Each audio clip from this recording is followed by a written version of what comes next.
আসলে পূর্বশত্রুতার জের ধরে যুবদল নেতার অফিসে হামলা করেছে বলে অভিযোগ পাওয়া গেছে নাদিম মোল্লা নামের এক আওয়ামী লীগ নেতার বিরুদ্ধে। শনিবার রাতে এ বিষয়ে গণমাধ্যম কর্মীদের কাছে এসব তথ্য জানান ভুক্তভোগী।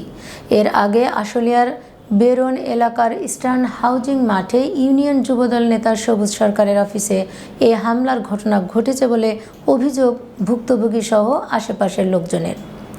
ভুক্তভোগী সবুজ সরকার বলেন, নাদিম মোল্লা আশুলিয়ায় থেকে আওয়ামী লীগ দল করত। সে সময়ে তার গ্রামের বাড়িতেও চেয়ারম্যান পদে ছিল। 5ই আগস্টের পরে সে তার চেয়ারম্যানের পদ হারায়। তার সাথে আমার পূর্বশত্রুতা ছিল।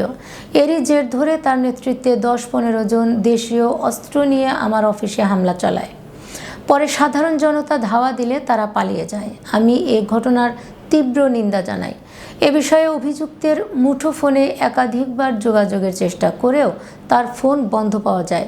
এ বিষয়ে ভুক্তভোগী আশুলিয়া থানায় কোনো জিডি বা অভিযোগ দায়ের করেননি।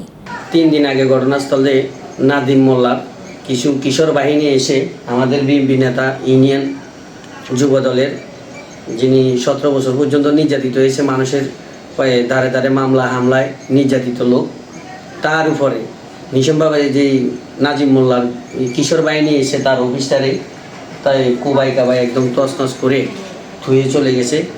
আওয়ামী লীগের ওখানে দোকানদারি করি, চা দোকানদারি দিকে হঠাৎ করে পোলা বানাইসা পিস্তল টিস্তল লাঠি সুটা নিয়ে এসে বাংচুর করতে বিএনপি নেতা সবুজ সরকারের অফিসে এসে পরে আমি দোকান ফেলাইতে চলে গেছি।